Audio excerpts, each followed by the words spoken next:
果然西北之地多豪迈之风。古人说，舞蹈的舞和勇武的武乃为同源。我今日见了，相信了。大王，姐姐听说楚人也有歌舞。寡人曾在郢都的祭祀大典上得以观赏，甚为优美。祭祀大典。对了，楚人好巫，歌舞都是装神扮鬼的。王后一看就是善舞之人，日后在大王身边，不知王后是扮神还是扮鬼呀？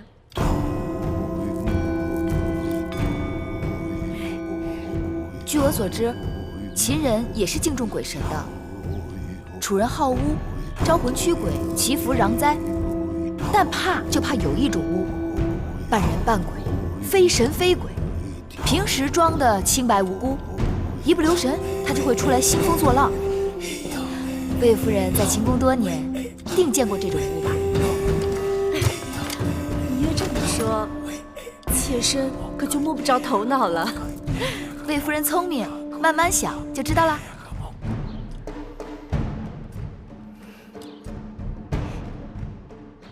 今日大王大婚，台下毛歌相向，台上唇枪舌剑，好不热闹啊！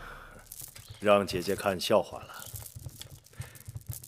秦人好武，只要不要把这比武变成比武就行。芈月只是想告诉大王，其实楚人与秦人一样善歌舞。秦国有武士之舞，楚国有女妓之蹈。既然殿上已经有了武士之舞，那就望大王允许，请楚女献上楚国的山鬼之舞。准。献山鬼之舞。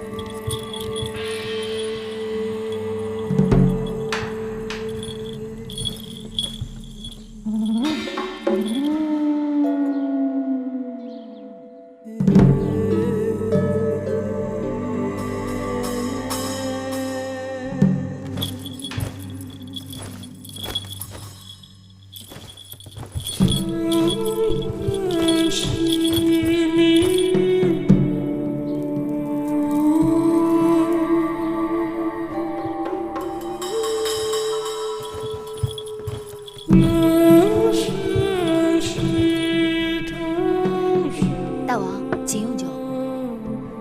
小丫头，口舌伶俐啊。是，大王。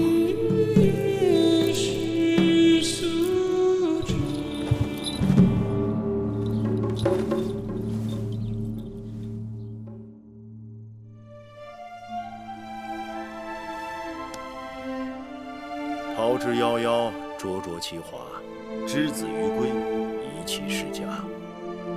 舒儿，从今日起，你不再是楚国公主，而是我秦国王后。大王，这是你在秦国的身份，好好珍重。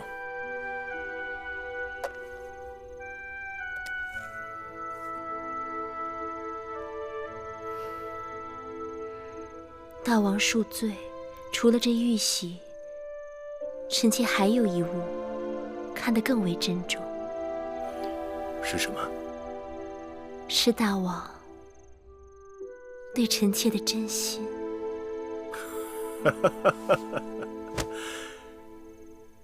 舒儿贤惠美貌，寡人对你一见倾心。只是不知舒儿何时何地对寡人有意啊？其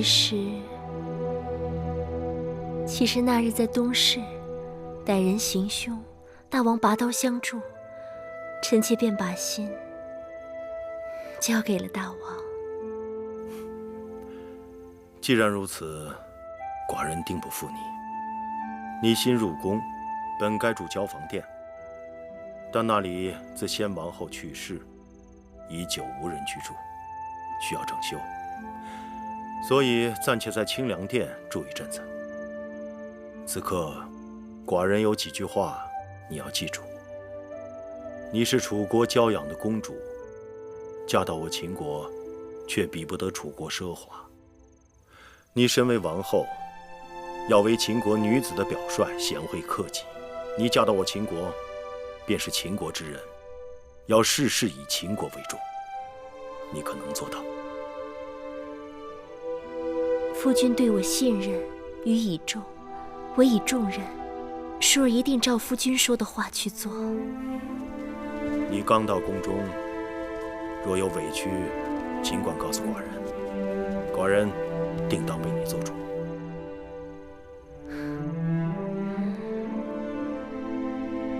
臣妾一来就掌管后宫，说不定会招人嫉恨。臣妾寡人最讨厌后宫妇人之间那些小肚鸡肠、狐媚妖宠、勾心斗角的事情。我的淑儿高雅脱俗，定不会像他们那些人一样，让他们知难而退就行了。臣妾一定照着大王说的话去做。从今以后，寡人就将后宫交给你了。秦国立国数百年，我的王后必是一个贤惠的王后。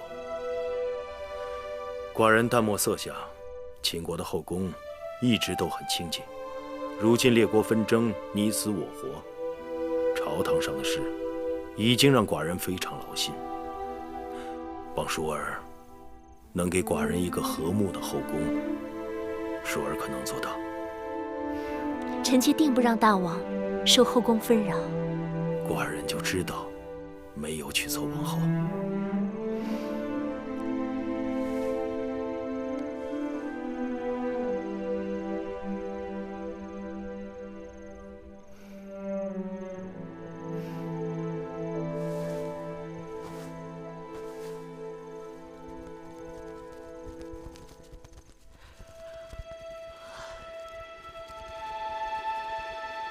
芈月妹妹，咱们3个人这一夜就这么守着吗？嘘。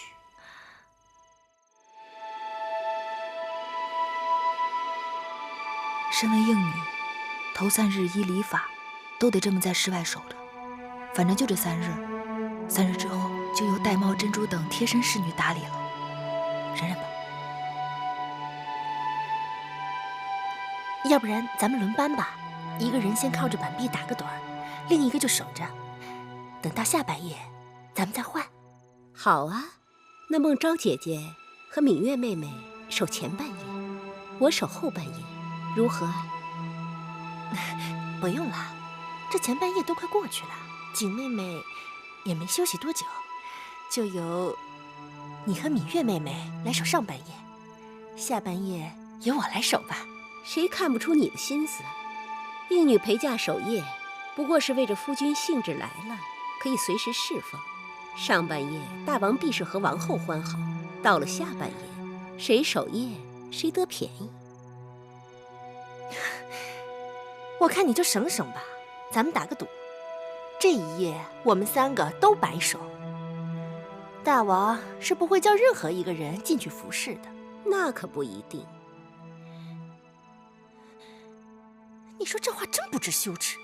你才不知羞耻呢！我只是堂堂正正把话说出来了，可不像有些人明明心里想要，却口不应心。行了行了，既然你们都想守下半夜，那我来守上半夜，你们先歇息吧。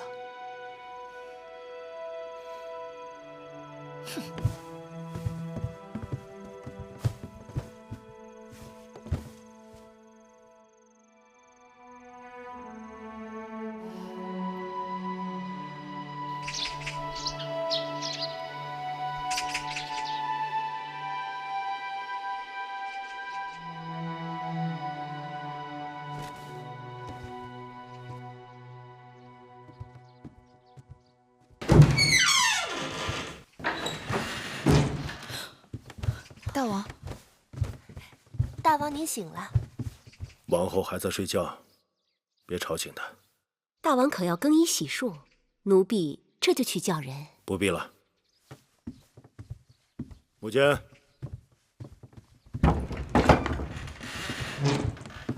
大大王。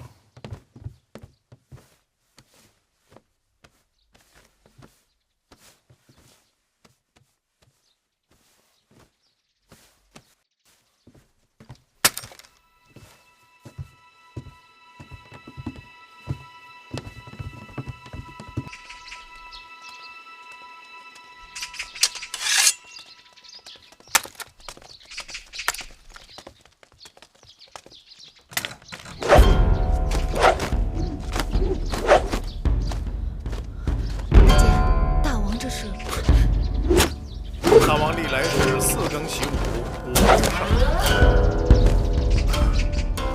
可这是大王大婚呢。芈月有所不知，大王又不是第一次大婚，过去也是这样。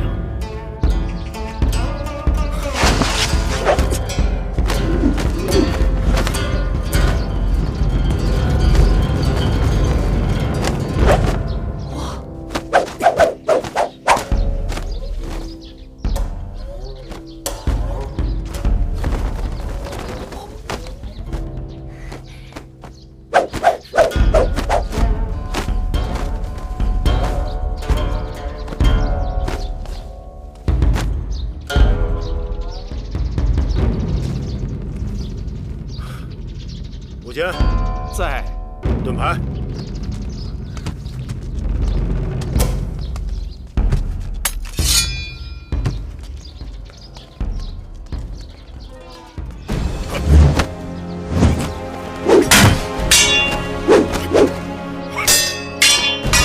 没想到大家都有这么好的身手。师傅跟着大王师很多年，每日陪着大王习武，这么多年下来，多少也能有些功底。长年累月陪大王习武，真是不易。一年四季风雨无阻，倒也行。可眼下是夏季，若是到了冬季刮风下雪，4更起来，你们就更难了。这大王都不难，我们做下人的有何之难？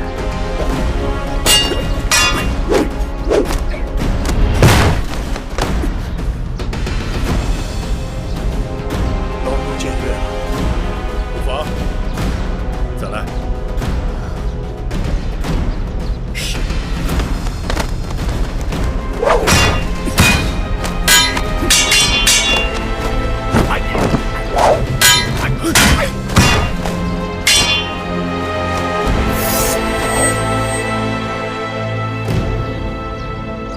大王。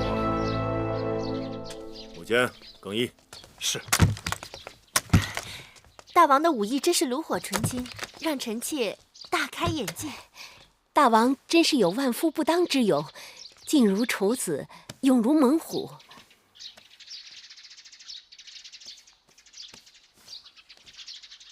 小丫头，王后还没醒，你该陪她多睡一会儿。是，大王。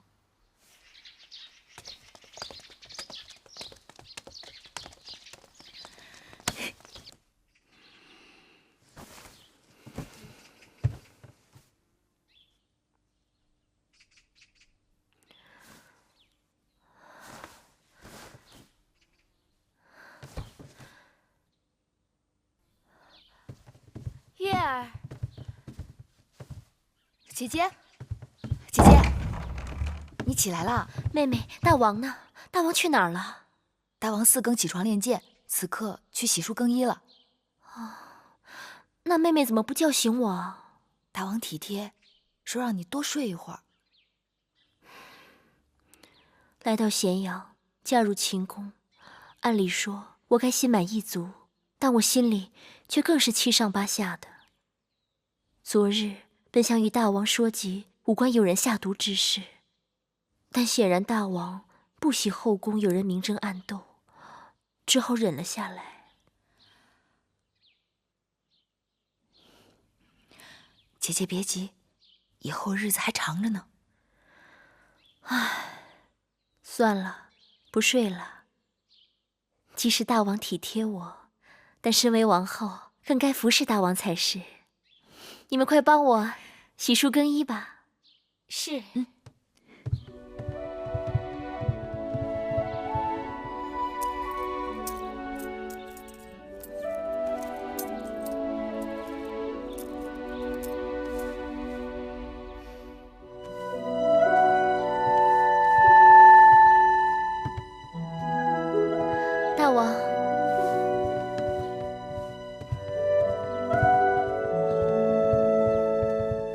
见大王，拜见大王，拜见大王。王后今日端庄秀美。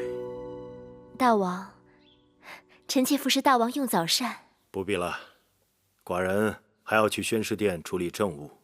大婚3日不是免朝吗？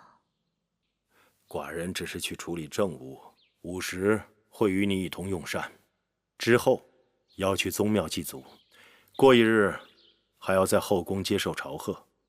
永香令过会儿会向你禀示。是。香儿、慧儿，拜见芈月。起来吧。谢芈月。这是葵姑，这是我弟弟魏冉。你们叫我小冉就行。从今以后，你们就跟着我们了，无论好坏都是我们的人。我不会苛求你们，但也请你们自重。秦宫有秦宫的规矩，一荣俱荣，一损俱损。不懂之处，问葵姑便是。是。下去吧。姐姐，我出去玩了。好，别跑远了。哦。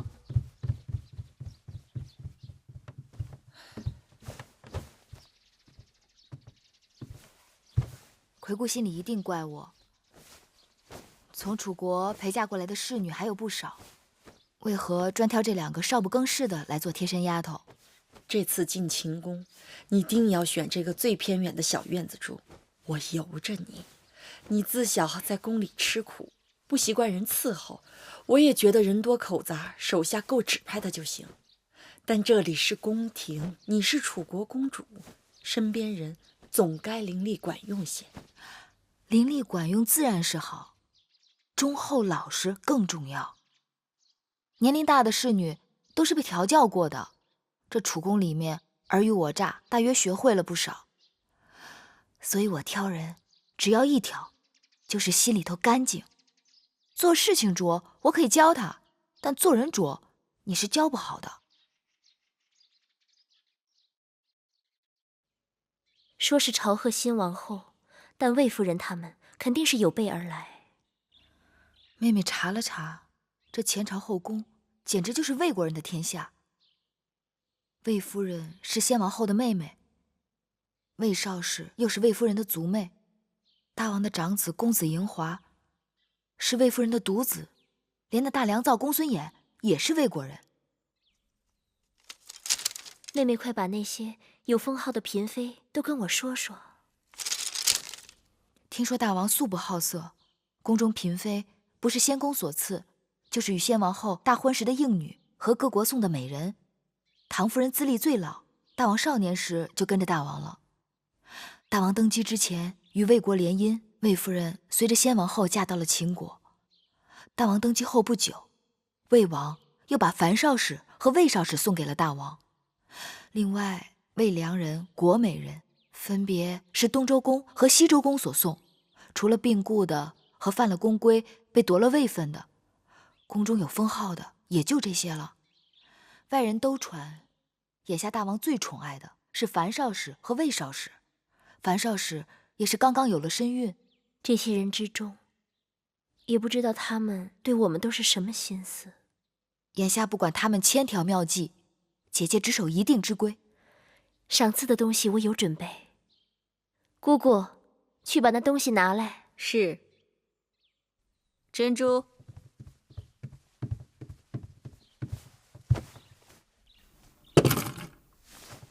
大鸡1对，手镯1对，簪钗1对，这些都是打算赏给魏夫人的。因为先王后去世后，魏夫人一直有掌管后宫之名，而且她的儿子嬴华又是大王的长子，所以赏赐之分也应当要重一些。这样不妥。眼下姐姐已经是秦国的新王后了，而魏夫人也已不再是主持后宫之人。她的东西若是比别人多，定会让人猜测姐姐对她有所倚重，更是有所畏惧。依我看，她的东西应当与别人一样，这样让仰仗她的那些人知道，如今后宫的主人已不再是魏夫人，同时可以让众人知晓，新王后对大家一视同仁。就照你说的办。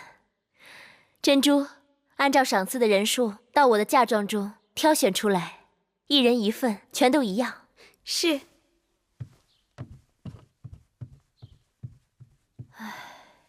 大婚当日，魏夫人话里话外都颇为挑衅，算是公开与我为敌。但其他人，我心里无数。听说那个国美人艳冠后宫，当年入宫3日，就被大王封为了美人。宫中永远不缺美人，姐姐不必惧她，倒可以好好安慰她。至于那些相貌平平、头脑却不平平的人，姐姐倒是要好好留意。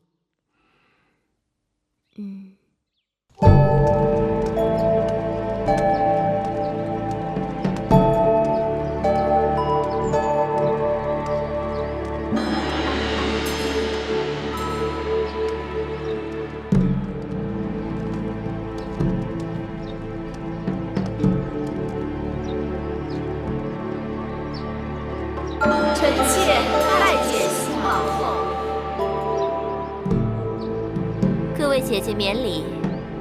谢王后。臣妾恭迎新王后入殿。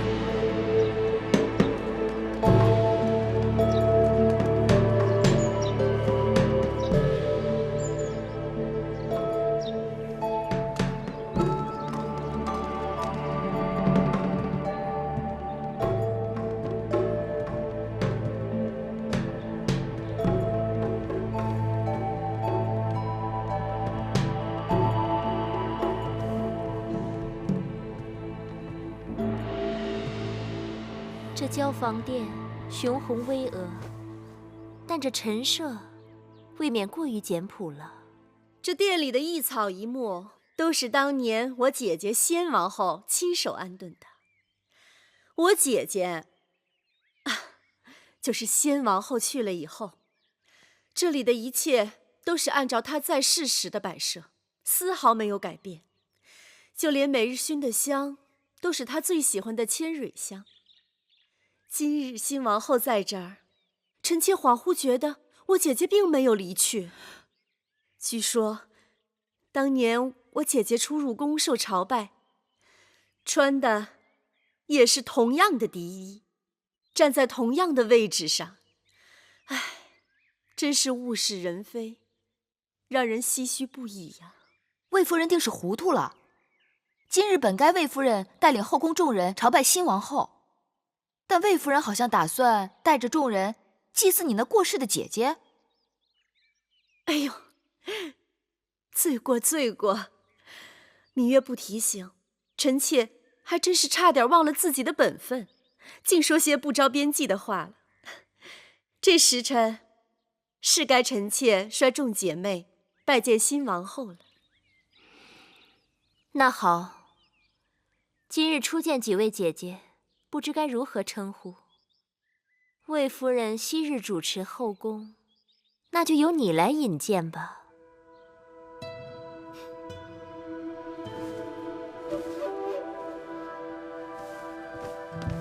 臣妾魏氏拜见王后。王后应该是知道的，我与先王后是一母同胞，大王恩赐，册封夫人，生公子华。这位是唐夫人，在后宫之中，唐夫人的资历最高。唐夫人是唐国之后，公子焕之母。大王还是太子的时候，就已经开始服侍大王了。拜见王后。唐夫人免礼。谢王后。这是魏良人。拜见王后。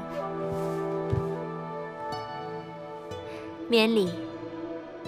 早就听说魏良人才华昭昭，多谢王后。王后，这是国美人。拜见王后。免礼。谢王后。我知道国美人，美艳倾国。王后谬赞。这位是樊氏，魏国人，封少使。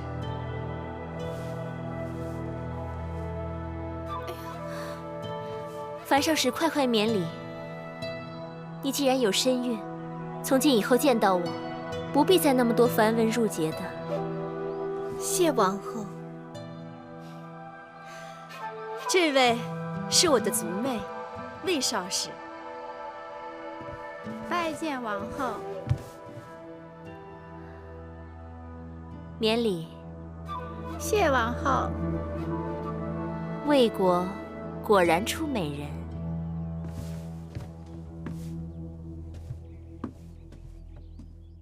好了，这是我的几个妹妹，也来见过各位姐姐。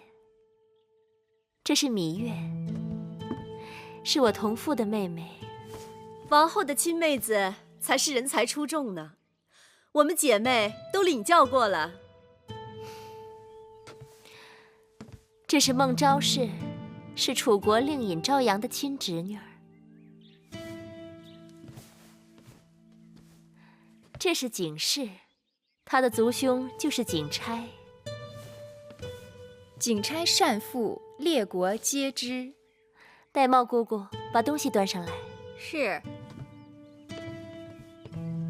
今日与众姐妹初次见面，美人姬钗一对，镯子一对，簪耳一副，锦缎2匹，诸公子书简一卷，笔墨刀砚一副。谢王后。谢王后赏赐，只是魏夫人和我们众姐妹的赏赐一样多，实在是不妥。有何不妥？王后初来乍到，恐怕不太清楚这其中的缘由。魏夫人主持后宫多年，不管是先王后在世时，还是大王平日里赏赐，魏姐姐都和我们众姐妹绝非一样。那照着魏少使的心思，这赏赐的该多了，还是该少了？这多少，当然是由大王和王后随意。这话就对了，多与少都是大王和王后随意，而不是别人讨要的。所以，今日的见面礼，没什么不妥的。王后与众姐妹寒暄多时，一定口渴了。来人，敬茶。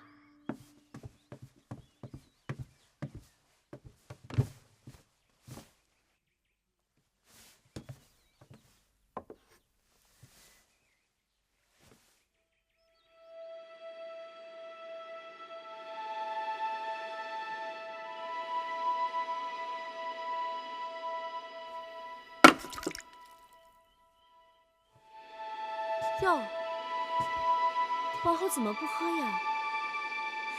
你看这茶，细秀如眉，状似兰花，色泽清脆鲜润，白毫满披。这可是茶中的极品，是大王赐给臣妾的好茶。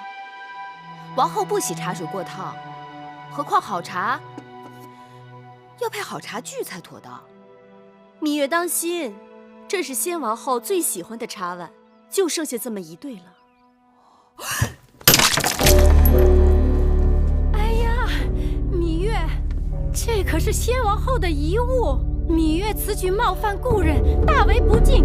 既然是先王后的遗物，那你们应当好好收藏供奉才是。随意端上这茶碗给新王后敬茶，看来是你们不敬在先。先王后亲切和善，谦逊有礼，让我们众姐妹无论何时总忍不住睹物思人。又加之今日新王后接受后宫朝贺，姐妹们是希望新王后在后宫之中成为众人表率，恭谨谦和，不输给先王后。先王后左右逢源自然是好，但作为后宫楷模，新王后不但要待人一团和气，还要守正不阿，不然是非混淆，黑白不分，这后宫岂不乱套了？你这是指责先王后是非不分，黑白不变了？我的意思是，行事个人有个人的气魄。你只是个应试陪嫁，无名无分，怎么如此这般放肆？芈月说的话就是我的意思。魏夫人是要与我论名分吗？臣妾不敢。臣妾只是觉得这是先王后留下的遗物，就这么损坏了，只怕得有个说法。既然是遗物，就不该拿出来随便乱用。所以说，还是魏夫人不够真爱。从今日起，这交房殿里里外外所有先王后的旧物，都送到先王后的2位卫士妹妹们房中去，让人摆放整齐，设炉焚香，以方便2位姐姐每日睹物思人。至于这控制下来的交房殿该如何布置，我另有打算。今日交房殿好热闹啊！拜见大王。大王，寡人知道今日你们姐妹相见，看起来你们都相处得很和睦。大王，各位姐妹都颇为热诚，让臣妾感动不已。如此，寡人就放心了。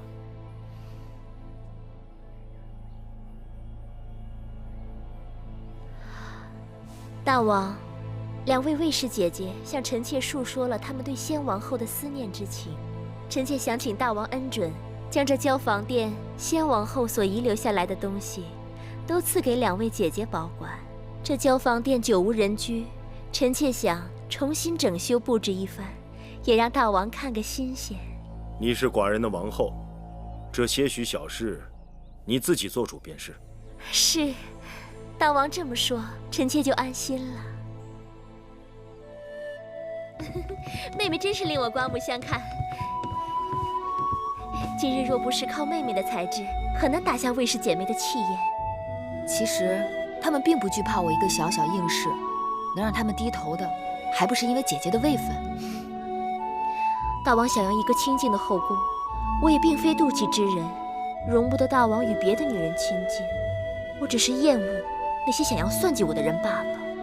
倘若卫氏姐妹真能看在我的位分上夹起尾巴做人，我也会放她们一马的。只怕难遂姐姐心愿，她们想要的永远比姐姐能给的多。妹妹看到魏夫人脸色了没有？白里有青的。魏夫人在后宫经营这么多年，今日大约也是轻视了姐姐，才会措手不及。以后日子还长着呢。我一想到交房殿大小物件都要搬到魏夫人和魏少使的殿中去，我就忍不住想笑。永香令给我列了个清单，大小物件有上百件呢，车子运过去得好大一堆。魏夫人和她的族妹妹，面对他们谦逊有礼的先王后，大约要好好哭一场才是。姐姐的法子果真有用。我打算过几日再去他们房中查一查，假若少一件东西都不依他们若敢不把那些废物当宝贝供起来，我定要治他们一个大不敬之罪。只是光出一口恶气还不够，还需要细心找出他们陷害姐姐的证据，才能向大王出手，铲除祸根，不留后患。妹妹，姐姐还有一个心思。环顾着秦宫，色彩沉闷，布置单调，说好听了是朴实无华，说不好听是熬青守淡。姐姐想，也让这秦宫缤纷绚丽，有一点新气象。对，那姐姐不妨把楚国带来的丝绸锦缎给各宫的嫔妃们送些过去，再让宫里的缝纫绣娘给他们和他们的应试，以及他们身边的宫女们多做些新装。另外，既然姐姐要重新修整交房殿，那不如里里外外都按照姐姐喜好的楚风来陈设，让人耳目一新，有另一番天地。别提了，这里简直就是魏夫人的天下。你看各宫嫔妃在魏夫人面前低眉顺眼，曲意奉承的样子。魏夫人也是依仗先王后的威风欺负人惯了，她的势力虽盘根错节，但也并非牢不可破。宫中的嫔妃都是来自诸国，各有各的厉害，各有各的心思。看模样，唐夫人应当是个老实人，魏良人虽眉眼精明，但言语却谨慎小心。姐姐，何不借着这些锦缎丝绸，与他们多走动走动？妹妹说的有道理。王后，大王他一会儿就要来了。知道了。姐姐，那妹妹先走了。妹妹，我还有事要问你。你真的不愿意服侍大王？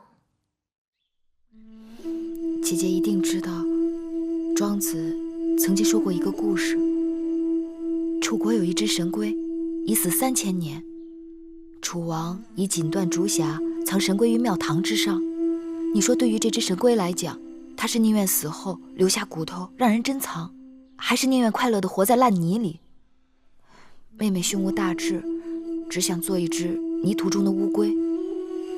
望姐姐允许，3年之后，让我带着葵姑和小冉离开清宫。人各有志，不可勉强。只是妹妹明珠暗投了。姐姐快些梳洗打扮吧，我先告退了。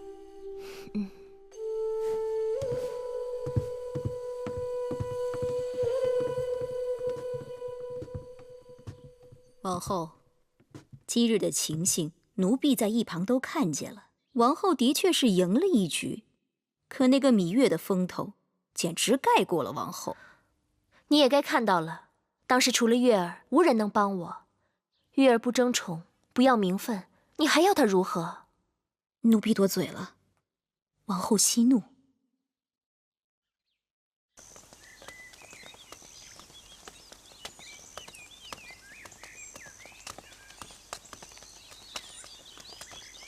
拜见大王。芈月，你这是往哪里去？王后允许臣妾住在会院，臣妾这是回房去。住得那么远，方便吗？臣妾自小喜欢清静，若离永巷太近，会觉得不自在。这次寡人见你，似乎拘束了很多。第一次见面时的那个小野丫头，上哪里去了？臣妾长大了，再也不能像从前那样年幼无知了。这与寡人上次见你，似乎没隔多久啊。有时候人长大，只是一瞬间的事情。你既然是王后的陪嫁，并已入寝宫，衣着何苦这样简朴？那日献武少司命，你的穿着可谓光彩照人。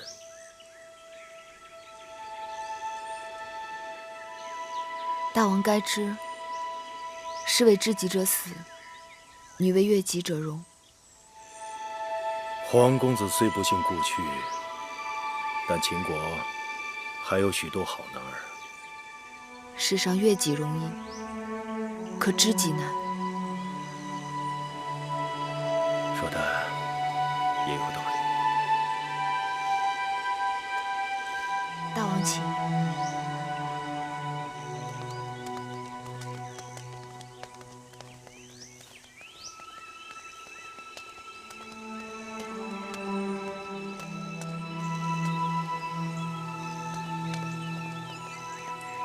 大王对芈月有兴趣？不是你想的那种兴趣，老东西。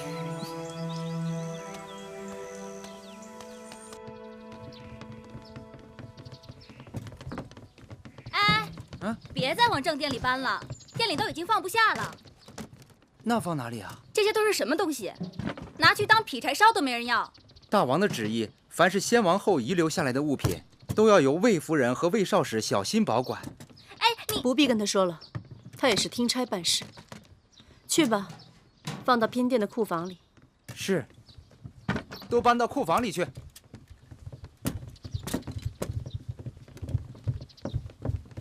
姐姐，我那儿也一样，送了一大堆没用的废物，都堵在门口，连人都快进不去了。姐姐，他们们真是欺人太甚了。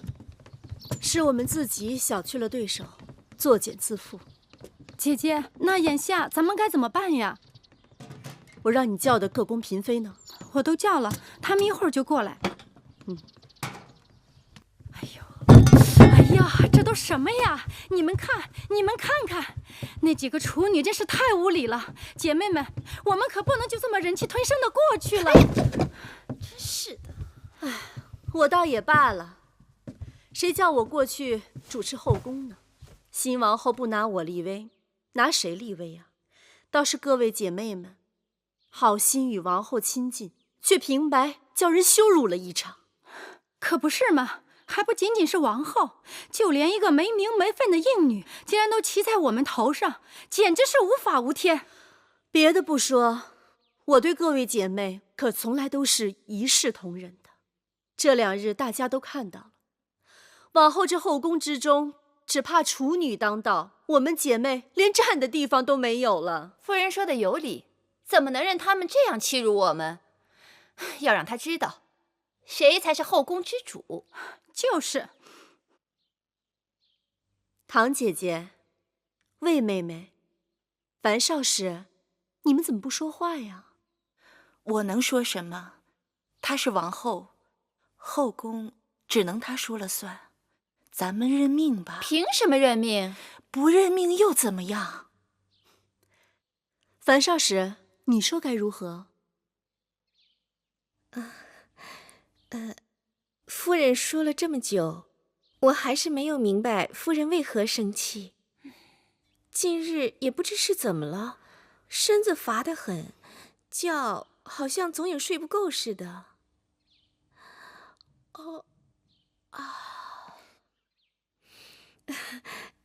各位姐姐笑话了。此刻我只想顺顺当当的把这孩子给生下来，以后也好有个依靠。至于这件事怎么办呢？夫人说如何，那就如何吧。樊少使真是娇贵的出奇呀，肚子里有喜，这是好事。人怎么却因此变得糊涂了呢？魏夫人不怪罪就好了。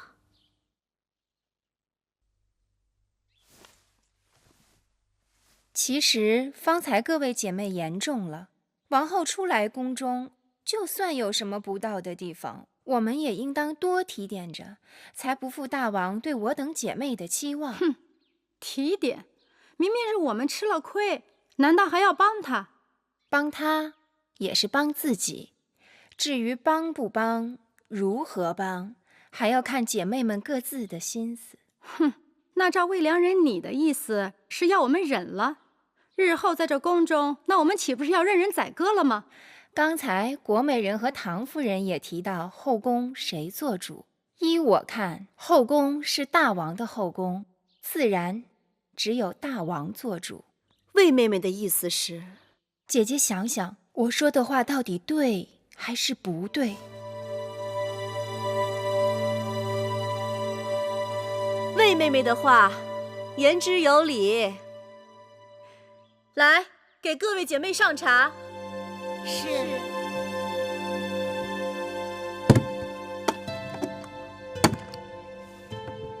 大监，这是我的一点心意。老奴无功受禄，实在是不敢当。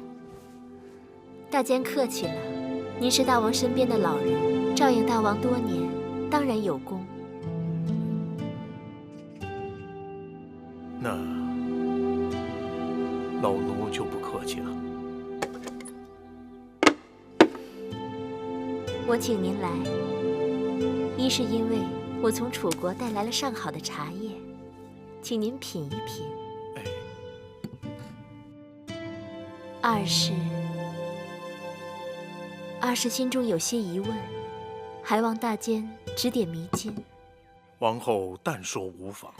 宫中都说唐夫人是服侍大王最久的，先王后在世也就罢了，先王后不在了，她既有儿子，位分又高，为何这后宫当中全都由着魏夫人一人说了算？其实这并不奇怪，唐夫人当日就不曾受宠过。大王做太子时，后宫素来只倚重一人。是谁啊？是大王长姐嬴夫人。大婚那日，王后理应见过。因大王母后过世很早，长姐待她如母，姐弟情深。后来嬴夫人出嫁到了魏国，为魏太子妃。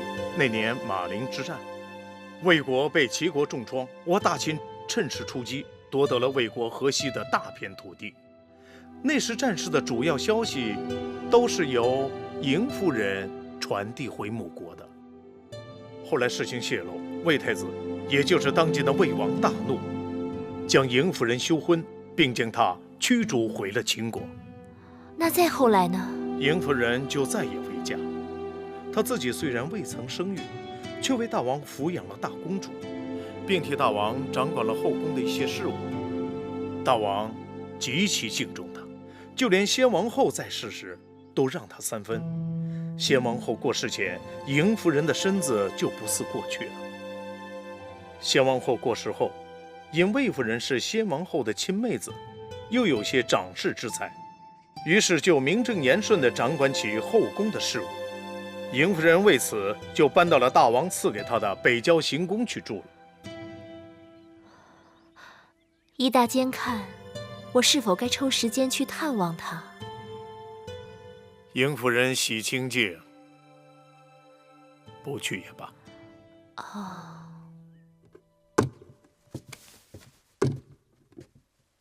夫人，雍大人来了。哦，让他进来吧。是。你下去吧。是。雍瑞拜见夫人。雍瑞，你来得正好，快过来吧。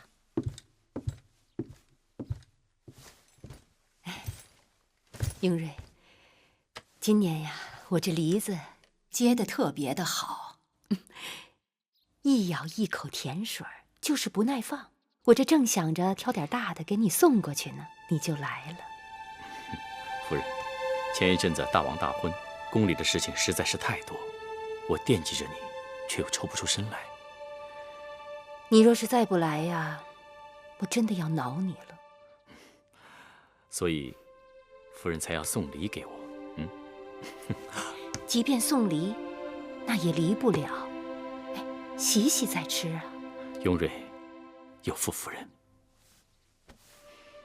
有你一日，我便高兴。你何苦要说这些呀？那新王后仿佛很得大王的欢心。新王后端庄温婉，不过我倒更看好她那个妹妹芈月。芈月，想起来了，大王大婚我见过的，那是个口齿伶俐的丫头。确实。魏夫人特地把我叫回来，定是有话要说。魏妹妹向来都是最聪明的，今后何去何从，还请妹妹帮姐姐拿个主意。姐姐这是做什么？你明明已处于不败之地，何须我来拿主意？妹妹不必多礼。妹妹，你此话怎讲？我说姐姐舍本逐末，跟那些黄毛丫头置什么嫌弃？她能盖过您的，无非就是名分。您若是能在名分上争回来，这后宫您说一句，强过她说100句。你这是什么意思？姐姐若能尽早将公子华立为太子，这后宫您还用争什么？不错，大王一向宠爱华儿。我若是姐姐，这时候就多听多看，静观其变才是最好的选择。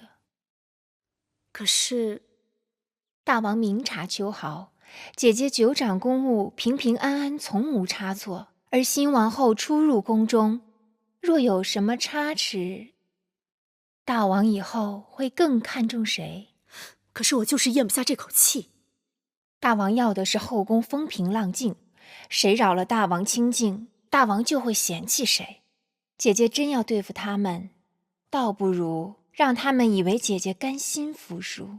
老虎也有打瞌睡的时候。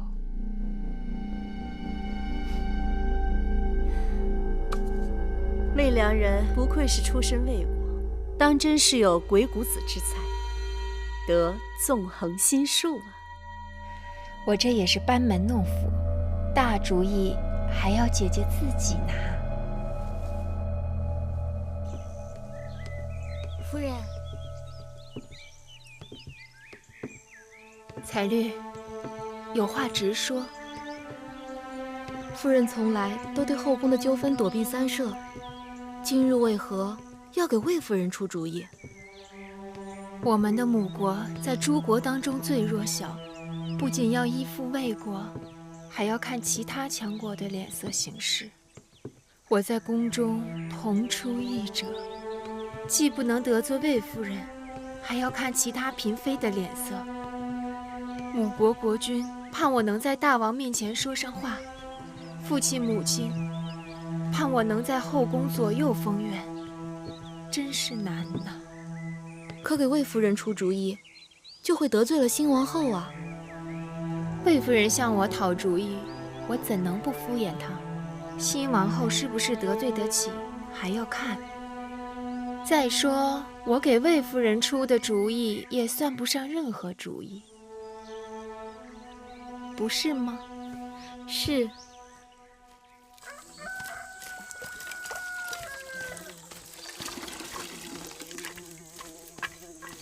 老婆子，哎，公子今日如何呀？好多了，喝了碗粥，也能起来走动了。哦，多给咱弄点蜂蜜水，那东西养人。哎，啊。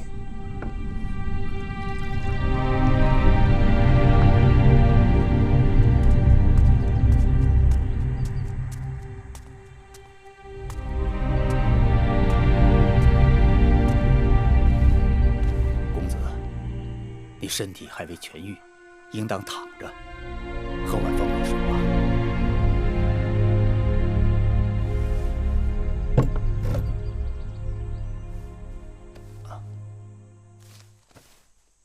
老伯，我在你这里已经住了多日了，请你告知我的伤到底怎么样？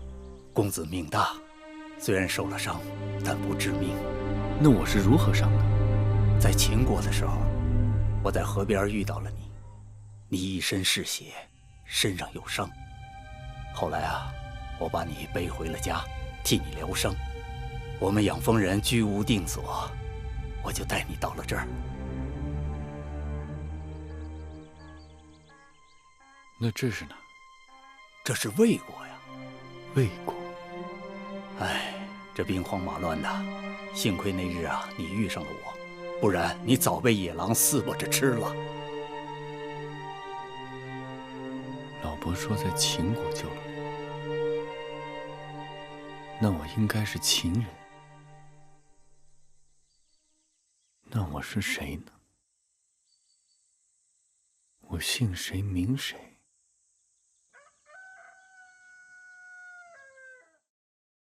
夫人，这是夫人的父母亲让小人转交给夫人的信和礼物。小人送信已回，呈交通关符节。父亲母亲的身体可好？母国国君有何吩咐？两位贵人一切都好，只是念着夫人。如今列国多事，国君望夫人能够为母国多多周旋出力。我知道了。夫人，芈月来了。你们先下去吧。小人告退。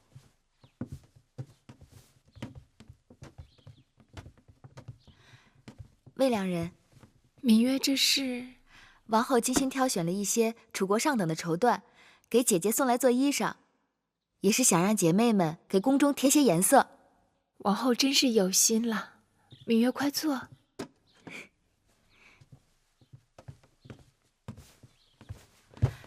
方才离去的可是魏良人的家乡人。母国来了信使，带来了父母亲的信。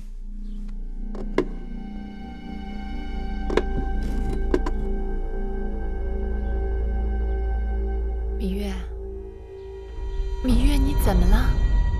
魏良人，这是什么？不认得这个？秦国城池关隘把守极严，如果有车船经过关隘，没有这种铜符节，都需要经过检验。若是有货物携带，还要纳征。后宫嫔妃来自各国，自然与母国有礼物往来，所以大王特赐我们每人1枚铜符节，以便出入关卡。这么说，后宫嫔妃手中每个人都有这铜符节了？低阶的嫔妃和应妾是没有的，原来只有魏夫人、唐夫人、国美人，还有我的手中有。去年大王分别给了魏少使和樊少使各1枚，如今王后手中应该也有1枚。有什么区别吗？芈月为何对此如此关心？我曾在义渠见过这符节。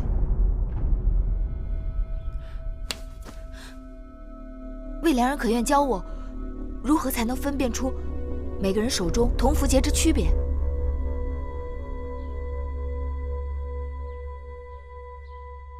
把符节给我。你不给我，我如何教你啊？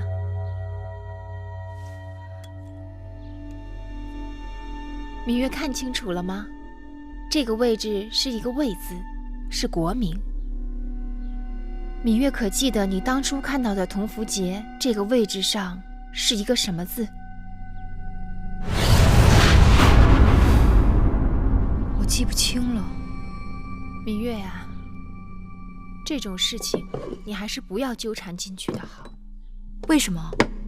这宫里是是非非，稍有不慎就会给自己和身边的人招来祸患。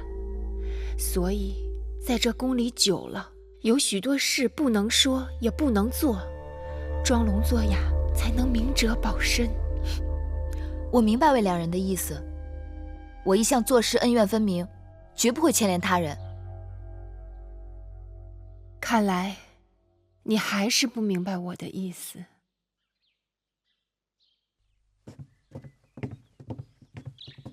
姐姐，大王有没有给过你1枚铜符节？是，大王曾告诉我说，宫中位分较高的嫔妃们都有这样一个通关的铜符节。拿来给我看看。姑姑，去拿来。是。妹妹怎么想起这符节了？因为这符节就是宫里人和义渠人勾结的证据。有了这枚符节，追查那义渠人背后的主使就有眉目了。真的？妹妹快看看，是不是这个？没错，就是他。当日我被义渠人劫到义渠草原，在义渠人手里，我见过这东西，一模一样。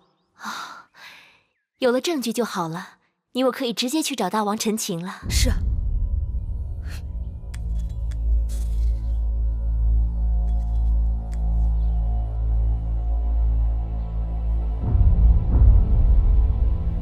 既然你看到了那枚符节，你可有看清楚了符节上的字迹吗？我当时没留意，若是知道这东西这么要紧，我一定想法子记个真切。大王，您要替臣妾做主。好了，寡人知道了，你们下去吧。是。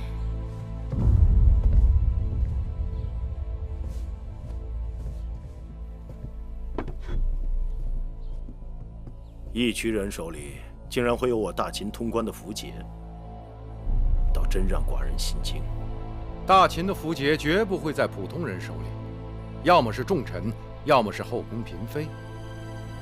王后他们怀疑有人勾结义渠人伏击车队是有道理的，但是这种事情铤而走险，是要冒极大风险的，除非那人立令智昏了。新王后若出事，对谁最有好处？你们都下去吧。是。说。魏夫人，若是没有新王后，她是有可能被扶正的。魏夫人就算有此心思，也没这手段。那会不会是大良造？当初他就竭力反对与楚国联姻，这些年，他又与魏夫人走得很近。魏夫人和大良造都是魏国人，他们两人在魏国就相识，平日来往密切，也有道理。大王，公孙衍身为大良造，权倾朝野，手中的权力几乎与商君无异。当日，先公封商君为大良造，将国政尽付商君，为的是支持商君变法。而公孙衍对国家的作用却远不及商君。虽然他也战功赫赫，但臣以为他身居大良造高位，倘若不能警惕自守，却勾连母国，甚至将手插进后宫之中，那这件事情就不得不防啊。楚离子，寡人明白你的心思，但公孙衍才华盖世，功勋累累，朝中军国大事，均离不开公孙衍。寡人相信他对大秦的忠心。那这个案子，大王打算如何处置？先不要声张，等等再说吧。是。你们都找仔细了，打开箱子，仔细找找。是夫人。放到哪儿了？到底放到哪儿了？哎呀，这如何是好？哎呀，这到底放在哪儿了？你到底放在哪儿了？啊？哎呀，在哪儿呢？哎呀，夫人，找到了，找到了。吓死我了！这个可千万放好了，切不可丢了。什么东西不可丢啦？姐姐，是你啊，吓我一跳。妹妹，你听没听说过有关符节的事情？怕什么？你的符节不在这儿吗？哎呀，亏得找着了。你说我到底带哪只啊？姐姐来的正好，快请坐。你快帮我看看，哪只钗更配我的新衣裳啊？妹妹生的国色天香，配什么都好看。总是这么说，听得我耳朵都起茧子了。哎，这是上次你母国送来的礼物吧？是啊，还是上次重阳我给父母亲送礼，母亲专门派人从母国送来的。妹妹真是孝顺，定是常送节礼回去吧？你不说我差点忘了，父亲的50岁寿辰快要到了，我得准备礼物让他们送过去。妹妹的同符节还在吗？自然还在。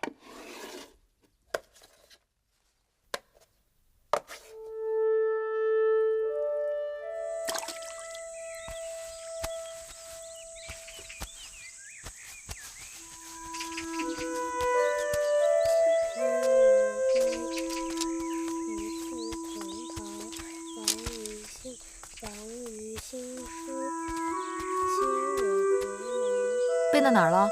岂曰无衣，与子同袍。王于兴师，修我戈矛，与子同酬。好玩。回去背书去。我不，我和姐姐一起玩玩。我不是在玩泥巴，我是在做重要的事情。哦，你做的是什么？那么重要？我做的是符节。做符节有什么用啊？做符节是为了找人，找我们的敌人。我们的敌人在哪？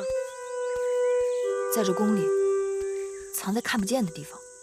小冉帮姐姐找，好不好？好啊。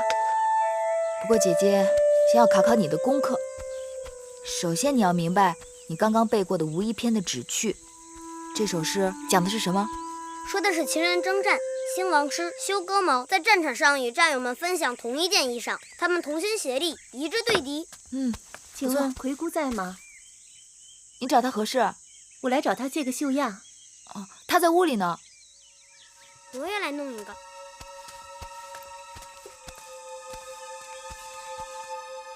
什么？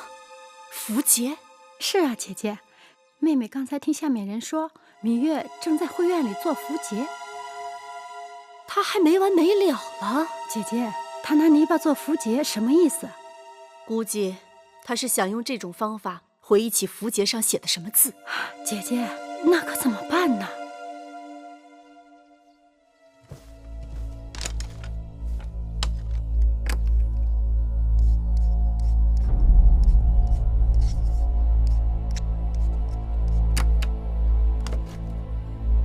采凡，奴婢这就去办。速去速回。是。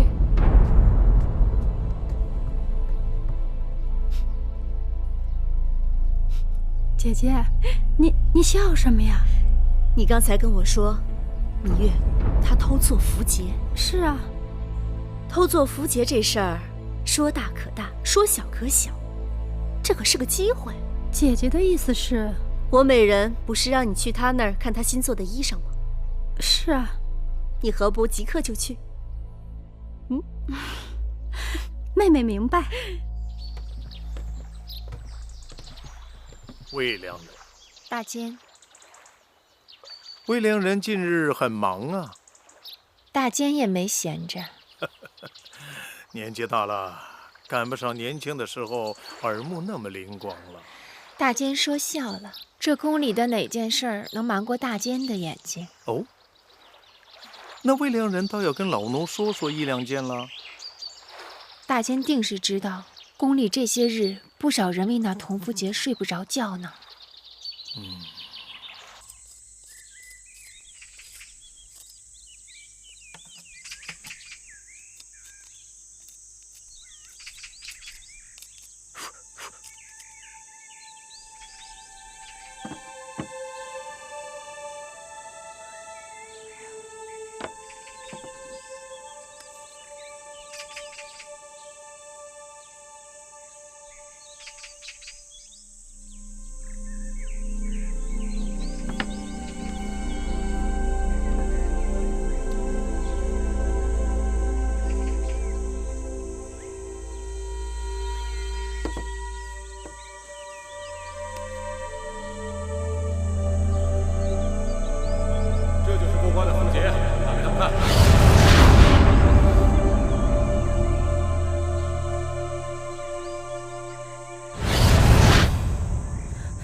王后，你都绣了一上午了，还是喝点热汤，吃点点心，歇歇吧。这件玄缎是大王在上元节祭祀时要穿的，我得赶着做出来。这些事情交给缝人绣娘来做就行了，王后何必把自己弄得如此辛苦？这是我给她做的第一件衣裳，从头到尾我都要亲手做。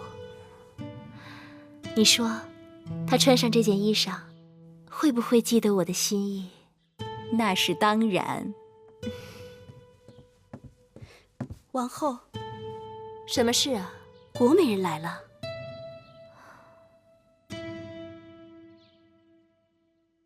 请她进来吧。是。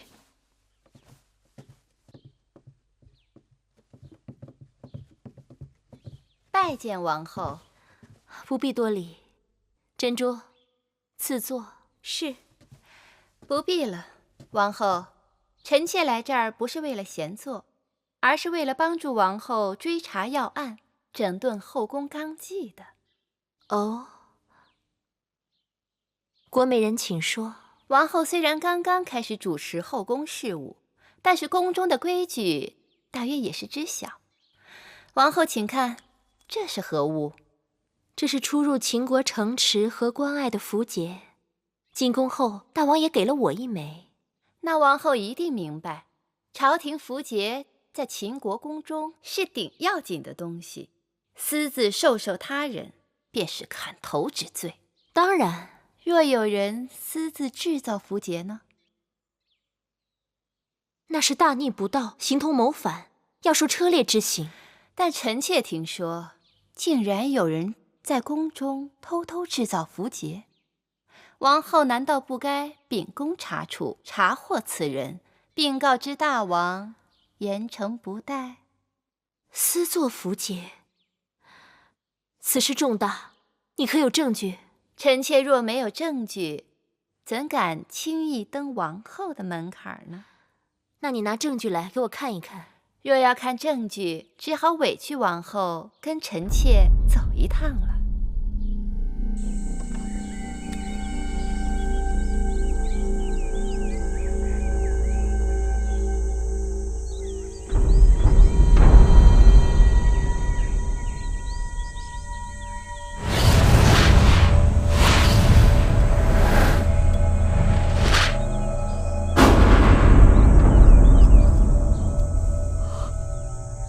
是他。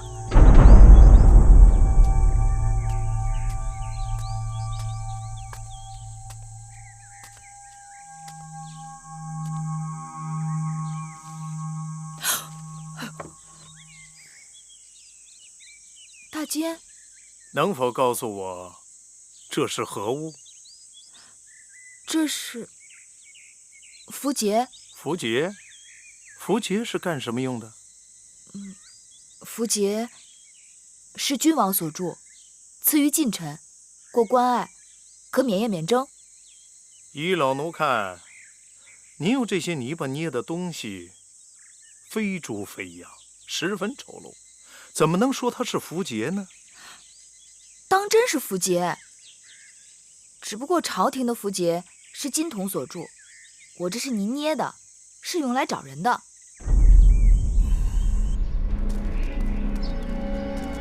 王后就到了。郭美人，你说带我去找私自制造符节的人，怎么把我领到这么偏的地方来了？王后不要着急，私作符节之人是跑不掉。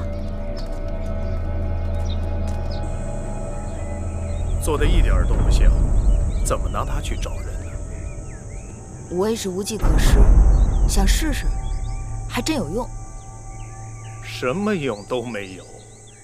此法子不易想，更不易试。怎么还没到啊？到了，就在前面。大姐，我的……芈月，老奴这眼色也不好，你捏的这些东西，你看都掉到水里去了。姑娘就应该绣绣花、绣绣草了，这些捏泥巴都是男孩干的事。王后。王后，郭美人，郭美人，免礼。怎么大监也在？正巧路过，进来看看。没想到王后也来了。姐姐，你有何事叫我一声就是了，何必要跑这么远到我这来？王后有了，人赃俱在。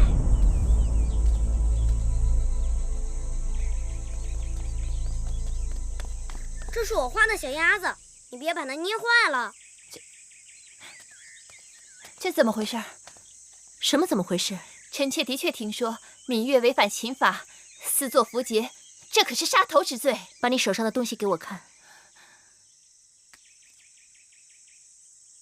这就是你说的证据？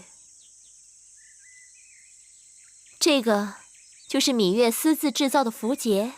臣妾确实得到消息，说这小院里藏有芈月谋反的证据。如果宫里真有这种事儿，那还真得好好查查了。王后，请国美人将这慧院里里外外仔细搜上一搜，不然芈月就此担下洗不清的恶名，国美人也就白来了一趟，显不出她的一片忠心了。国美人，你是搜还是不搜？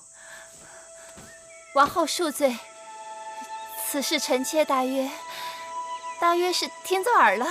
哼，几个孩童玩的这些黄泥坯子，竟被你说成是杀头之罪。国美人，你是当我愚钝吗？臣妾道听途说，实在是错了，王后息怒。捕风捉影，无事生非。若任你这样肆意诬陷好人，这后宫岂不大乱？我罚你禁足1个月，面壁思过，并将此事禀报大王。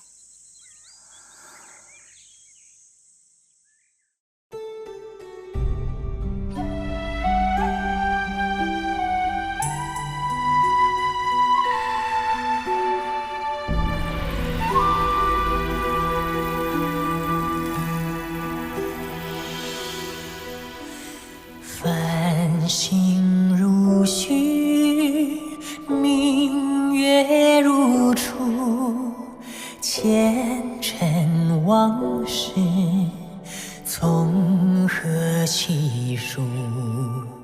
心有情丝万千言书，却生得一缕孤独。